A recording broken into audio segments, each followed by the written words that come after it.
திரைப்படக் கல்லூரி மாணவருக்கே வானத்தை போல படம், நான் நிறைய படம் நாங்கள் அவரோட நடிச்சிருக்கோம். திரைப்படக் கல்லூரி மாணவர்கள் திறமைசாலிகள், ஒதுக்கப்பட வேண்டியவர்னு இல்லாமல் சேர்த்து கொண்டு பணியாற்றிய ஒரே நடிகர் என்று சொன்னால் அன்றைக்கு என் அண்ணன். இப்படி ஒரு மனுஷனாக வாழணும்னு நினைக்கிறத விட இப்படி ஒரு மனுஷனாக சாகணும்னு ஆசைப்பட்டது திரு விஜயகாந்த் பார்த்து தான், அவருடைய எனக்கு வந்த கூட்டத்தை பார்த்து தான். விரும்பாமல் தான் வந்தார். ஆனால் விரும்பாமல் இன்னைக்கு இருக்கிற இந்த நடிகர் சங்கத்தில் இருக்கிற அனைவருக்கும் விரும்பியதை செய்த ஒரு நடிகர் என்று சொன்னால் அது இவரை தவிர வேறு யாரும் இருக்க முடியாது. பிள்ளைகளை சுமக்கிறது தாயாக இருக்கலாம், ஆனால் கணவனை சுமக்கிற ஒரு தாய்ங்கிறது உலகத்தில் மிக அரிது. அப்படிப்பட்ட ஒரு தாயாகத்தான் திருமதி விஜயகாந்த் அவர்கள் இருந்தார்கள்.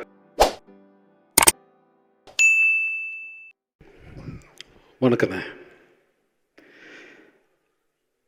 இவரை 82லேருந்து நான் பார்த்துட்ருக்கேன். இது நிறைய பேருக்கு தெரியும், அவர் கூட இருந்த நிறைய பேர். இது எமோஷன். ஒரு படத்தை பார்த்தாலே எனக்கு என்ன, ஒரு பேம்பு சேரில் உட்காந்துட்டு, ஒரு மூங்கில் சேரில் உட்காந்துட்டு ஷேவ் பண்ணிகிட்ருப்பார். 82, 83, நான் 84 திரைப்படக் கல்லூரி மாணவனாக மாறின உடனே திரைப்படக் கல்லூரியில் படிக்கிறார் இவர் அப்படின்னு சொல்லிட்டு என்னை பார்க்க நடிகர் ராஜ்குமாரோடைய மகன் வருவார், சிவராஜ்குமார். அவரை பார்க்குறதுக்கு இவர் வெயிட் பண்ணுவார். அப்போ சிவராஜ்குமாரை இவருக்கு அறிமுகம் பண்ணி வச்சதே நான் தான். அந்த மாதிரி நாங்கள் ஒன்றா படிக்கிறோம் அப்படின்னு சொல்லிட்டு. திரைப்படக் கல்லூரினா என்னன்னு, எப்படி இருக்குது திரைப்படக் கல்லூரின்னு ஒன்று இருக்குதுன்னு தெரிஞ்சுக்கிட்டதே அவர் என் மூலமாக தான். ஸோ அதுக்கப்புறம் திரு ஆபாவானன் வந்தார். திரைப்படக் கல்லூரி மாணவர் திரு உதயகுமார் பேசினார் இல்லையா, இப்போ திரு இளவரசன் ஆகட்டும். அப்புறம் அவர் திரைப்படக் கல்லூரி மாணவருக்கே வானத்தை போல படம், நான் நிறைய படம் நாங்கள் அவரோட நடிச்சிருக்கோம். திரைப்படக் கல்லூரி மாணவர்கள் திறமைசாலிகள், ஒதுக்கப்பட வேண்டியவர்னு இல்லாமல் சேர்த்து கொண்டு பணியாற்றிய ஒரே நடிகர் என்று சொன்னால் அன்றைக்கு என் அண்ணன். மறைஞ்சிட்டார், பட் இருந்தாலும் அவர் நம்ம விட்டு மறைய மாட்டார். அவர் நினைவேந்தல் செய்கிறோம். ஆனால் நிச்சயமான ஒரு உண்மையை சொல்கிறேன், இந்த உலகம் உள்ளவரை நம் நினைவில் இருக்கக்கூடிய ஒரு நல்ல மனிதர் என்று சொன்னால் அது இவரை தவிர வேறு யாரும் இருக்க முடியாது என்பது தான் என்னுடைய கருத்தாக இருக்கும். ஆனால் இன்னும் பேச வேண்டிய நிறைய நபர் இருக்கிற காரணத்தால் இன்றைக்கி நடிகர் சங்கம் இவர் தலைமையில் இயங்கணும்னு ஆசைப்பட்ட பல பேர் இருக்கலாம். அதில் முக்கியமான நடிகர் நானும். நடிகர் சங்கம் இவர் தலைமையில் இருக்க வேண்டும் என்று ஆசைப்பட்ட நடிகர்கள் கடத்திக்கிட்டு போனோம். கிட்டத்தட்ட நடிகரில் கடத்திக்கிட்டு போய் பொருளாளர் யார், செயலாளர் யார், தலைவர் யார் என்ற ஒரு நிலையை நாங்கள் உருவாக்கணும். ஆனால் இன்னை வரைக்கும் நான் நடிகர் சங்கத்தில் எந்த பொறுப்பும் எடுத்தவங்க கிடையாது. இது என் சங்கம் என்கிற காரணத்தால் நான் உரிமையோடு சொல்கிறேன். நீங்கள் இருக்கணும்னு இந்த சங்கத்துக்குன்னு விரும்பாமல் தான் வந்தார். ஆனால் விரும்பாமல் இன்றைக்கி இருக்கிற இந்த நடிகர் சங்கத்தில் இருக்கிற அனைவருக்கும் விரும்பியதை செய்த ஒரு நடிகர் என்று சொன்னால் அது இவரை தவிர வேறு யாரும் இருக்க முடியாது. ஒரு நிமிஷம் கூட விரும்பலை. நாங்கள் ஃபோர்ஸ் பண்ணி நீங்கள் இருக்கணும் வாங்க அப்படின்னு. நடிகர் திலகம் அவர்கள் இறந்தபோது கூட இவரை முன்னிறுத்தி நாங்கள்லாம் பின்னால் இருந்தோம். இதை பிரபு அவர்கள், அண்ணா அவர்கள் ரொம்ப அழகாக சொல்லுவாங்க. நான் வெளிநாட்டில் இருந்தேன், எனக்கு விஜய் தான் எங்கள் அப்பாவோட பார்த்துக்கிட்டார். நாங்கள்லாம் இருந்தோம் கூடவே. அப்போ இப்படி ஒரு முறை அல்ல, ஒரு விஷயம் இல்லை, கிட்டத்தட்ட நடிப்புக்கு அப்பாற்பட்டு எத்தனை படங்கள் என்று எனக்கு தெரியாது, எண்ணில் அடங்காத படங்களை இவரோடு நான் நடித்திருக்கிறேன், இவரோடு பழகியிருக்கிறேன், இவரோடு அன்போடு பழகியிருக்கிறேன். என்ன சொல்கிறது, நிறைய பேசலாண்ட உங்களை பற்றி நிறைய இருக்குது. மதுரை கூட்டு போனால் என்ன செய்ய, மதுரை கூட்டு போய் எப்படிலாம் இருப்பார். மதுரையில் அவர் கூட இருந்த இப்ராஹிம் ராவத்தர் ஆகட்டும், அல்லது அந்த எம்எல்ஏ பண்ண அந்த சுந்தரராஜன் ஆகட்டும், ரவி ஆகட்டும், இவரெல்லாம் எப்படி உறுதுணையாக இருந்தாலும், ரஹமத்துல்லா ஆகட்டும், அப்போ மணின்னு ஒருத்தர் இருந்தார் அவராகட்டும், இப்போ அம்மா கணேசன் சிவா இருந்தார் அவராகட்டும்.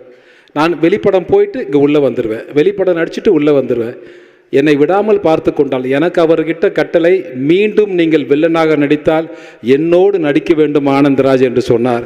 அதுதான் மீண்டும் வில்லனாகன்னு போட்ட விஜயோட அப்பா டைரக்ட் பண்ண படம் ராஜதுரைன்னு ஒரு படம். நான் அந்த மரியாதை இவர் கொடுத்தேன், நீங்கள் தான் பண்ணணும்னு. அதுக்கு இவர் எனக்கு என்ன பண்ணார் தெரியுமா? எந்த கதாநாயகனும் செய்ய மனம் வருமா என்று எனக்கு தெரியாது. இப்பொழுது எனக்கு அந்த படத்தில் இங்கே தான் அந்த மண்டபம் பின்னாடி தான் இருக்குது. பாத பூஜை பண்ணுற மாதிரி ஒரு சீன் எடுத்தார் எஸ்ஏசி அவர்கள். அது மனம் கோணாமல் செஞ்சார். நான் பார்த்து அப்படியே அவரை பார்த்துக்கிட்டே இருப்பேன். படம் பார்த்தா தெரியும். பாத பூஜை பண்ணுறதை ஃபுல்லாக எடுத்தார் டைரக்டர். பாத பூஜை எப்படி பண்ணணும், தண்ணி ஊற்றி காலை கழுவி பொட்டு வச்சு எல்லாம் பண்ணுறது, பண்ணுறதை இன்னொரு விஜயகாந்த் நின்று பார்க்கணுன்ற மாதிரி எடுத்தார். எனக்கு ஷாக்காக தான் இருந்தது. நான் வில்லன் பண்ணுறேன், நல்லா இருக்கும். ஆனால் பட் ஒரு நடிகர் இவ்வளவு இறங்கி பண்ண முடியுமா? ஒரு படம் பார்த்துட்டு வெளியே வந்த உடனே இந்த படம் பார்த்துட்டு இந்த படத்தில் என் கேரக்டர் நல்லா இருந்ததுன்னா, எங்கே ஆனந்தராஜ் நீ தான் படத்தில் நம்பர் 1 அப்படின்னு இதை சொல்லுகிற பண்பு இருக்கிறதே. இதுதான் இன்றைக்கி இவரை பார்த்து நம்ம நிறைய விஷயம் கற்றுக்குவோம்.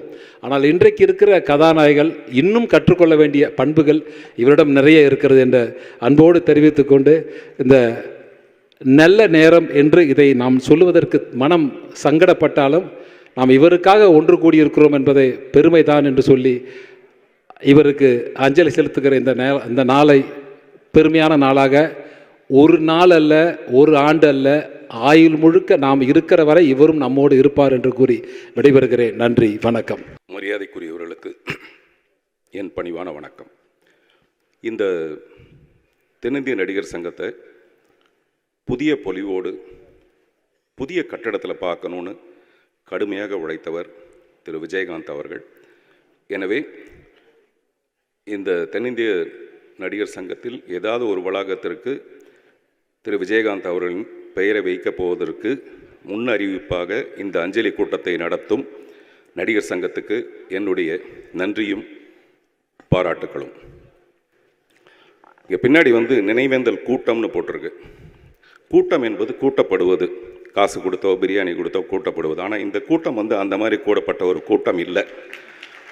இந்த கூட்டம் மட்டும் இல்லை, விஜயகாந்த் சாருடைய இறுதி அஞ்சலிக்கு வந்த அவ்வளவு பெரிய கூட்டமும் கூட்டப்பட்டதல்ல. திரு விஜயகாந்த் அவர்களை தங்களின் மனதில் புதைத்து கொண்ட ஒரு மாபெரும் சபை. அதனால தான் மரியாதைக்குரியவர்கள் நான் முதல்ல உங்களை ஆரம்பித்தேன். பிணமானவர்களை மட்டும்தான் நம்ம மண்ணில் புதைப்போம். நல்ல குணவான்களை நம்மளுடைய மனதில் நம்ம புதைத்துக் கொள்வோம். அப்படி நம்முடைய மனதில் புதைத்து கொண்டவர் தான் திரு விஜயகாந்த் அவர்கள். என்னுடைய ஈவன் படத்தில் கொஞ்சம் டெட் பாடிஸ் இருக்கும், பக்கத்தில் நிறைய பேர் உட்காந்து அழுதுட்டு இருப்பாங்க. அப்போ என்னுடைய வசனம் நாளைய பிணங்களோடு இன்றைய பிணங்கள் அப்படின்னு சொல்லுவேன். நாளைய பிணங்களோடு இன்றைய பிணங்கள் அப்படின்னு சொல்லுவேன். இவங்களும் நாளைக்கு பிணமாக போகிறவங்க தான். சுயநலத்தோட தன்னுடைய உடம்பை தானே சுமந்துக்கிட்டு எதுக்குமே பயன் இல்லாமல் இந்த பூமிக்கு பாரமாகவே சில பேர் வாழ்ந்து செத்து போயிடுவாங்க. அவங்க தான் பிணங்கள். அப்படி இல்லாமல் ஒரு மனிதன் வாழ்ந்து காட்டுறது இருக்குது பார்த்தீங்களா? இப்படி ஒரு மனுஷனாக வாழணும்னு நினைக்கிறத விட இப்படி ஒரு மனுஷனாக சாகணும்னு ஆசைப்பட்டது திரு விஜயகாந்த் பார்த்து தான், அவருடைய எனக்கு வந்த கூட்டத்தை பார்த்து தான். வாழும்போது காரு தேரு நிறைய சந்தோஷமாக வாழ்ந்துருவாங்க, ஆனால் சாகும்போது நாதியே இருக்காது. அப்படி இல்லாமல் இப்படிப்படிய ஒரு கூட்டத்தோட அவருடைய மறைவுன்றது நம்ம மனசுக்குள்ள மனிதாபிமானத்தை வளர்க்கணுன்ற ஒரு பெரிய விருப்பத்தை நமக்கு ஏற்படுத்துச்சு. அதே மாதிரி அவருடைய மனது அது ஒரு தாய்ப்பால் மாதிரி கருணையை சுரைக்கிற ஒரு மனது. அது ஒரு தாய்க்கு சமம். விஜயகாந்த் அவர்கள் ஆண்பாலாக இருந்தாலும் அவர் ஒரு தாய். எனவே தான் இந்த நேரத்தில் திருமதி பிரேமலதா விஜயகாந்த் அவர்களை நான் நினைவு கூற விரும்புகிறேன். பிள்ளைகளை சுமக்கிறது தாயாக இருக்கலாம், ஆனால் கணவனை சுமக்கிற ஒரு தாய்ங்கிறது உலகத்தில் மிக அரிது. அப்படிப்பட்ட ஒரு தாயாகத்தான் திருமதி விஜயகாந்த் அவர்கள் இருந்தார்கள். இல்லைன்னா இந்த வருத்தமும் இந்த கடினமும் இன்னும் சில வருடங்களுக்கு முன்னாடியே நம்ம வந்திருக்கோம். கடைசி வரைக்கும் அவங்கள காப்பாற்றினாங்க. அதனால் ஒரு தாயை நான் இந்த நேரத்தில் போற்ற விரும்புகிறேன். நடிகர் சங்கத்துக்கு ஒரு குழப்பம் இருக்குது. இந்த நடிகர் சங்கத்துக்கு பின்னாடி நிறைய பெரிய மனிதர்கள் இருக்காங்க. எப்படி அவருடைய பேரை மட்டும் வைக்கிறது அப்படின்னு ஒரு குழப்பம் ஒன்று இருக்குது. அது சரியான குழப்பம். தாஜ்மஹாலை கட்டினது யாராக இருந்தாலும், அதுக்கு பின்னாடி கடுமையாக உழைச்சது யாராக இருந்தாலும், தாஜ்மஹாலை கட்டினது யாருன்னு கேட்டால் நம்ம ஷாஜகான் தான் சொல்லுவோம். அந்த மாதிரி ஒருவேளை தாஜ்மஹாலுக்கே கடன் இருந்திருந்தா கூட, பேங்க்கில் வச்சு கடன் வாங்கியிருந்தா கூட, அந்த கடனை அடைச்சி தாஜ்மஹாலை கட்டினது யாருன்னு கேட்டால் விஜயகாந்த்னு சொல்கிற அளவுக்கு அவர் உழைச்சிருப்பார். அப்படிப்பட்ட ஒரு மனிதருக்கு, அப்படிப்பட்ட திரு விஜயகாந்த் அவர்களுக்கு இங்கே இருக்கிற ஒரு வளாகத்துக்கு, ஒரு முக்கியமான வளாகத்துக்காவது அவருடைய பெயரை வைக்கணும். அந்த வளாகத்தில் நாம் சந்திப்போம் மறுபடியும். நன்றி, வணக்கம். இந்த அரங்கத்தின் உள்ளும் வெளியும் ஒரே உணர்வோடு ஒரே இழப்போடு இங்கு நாம் சங்கமமாகியிருக்கிறோம். அவர் எப்பொழுதுமே அணிகின்ற வெள்ளை ஆடையில் ஒரு சின்ன கருப்பு பொட்டு கூட இல்லாமல் மிக உண்மையான உன்னதமான மக்களுக்கான வாழ்வை வாழ்ந்து சென்றிருக்கிறார் என்னுடைய அண்ணன் திரு விஜயகாந்த் அவர்கள். நான் வெகு நேரம் எடுத்துக்கொள்ளப் போவதில்லை. தங்களுடைய உணர்வுகளை பகிர்ந்து கொள்ள பல நூறு பேர் காத்திருக்கிறீர்கள்.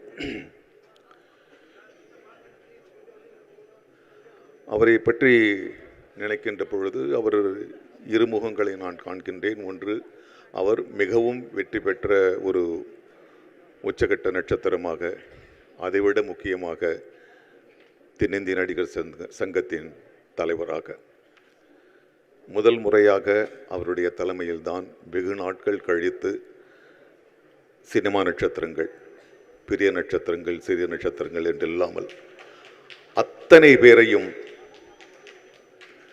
கோழி தன் குஞ்சுகளை அடைகாய்ப்பது போல அவர் அனைவரையும் அள்ளிச் சென்றார். எங்களை எல்லாம் அவர் கொடுத்த ஊக்கம்தான், அவர் கொடுத்த யோசனைதான், அவர் கொடுத்த ஒரு தைரியம்தான் நம்மாலும் அதை செய்ய இயல முடியும். அதற்காக நான் அவருக்கு காலம் முழுவதும் நான் நன்றி கூறுவேன்.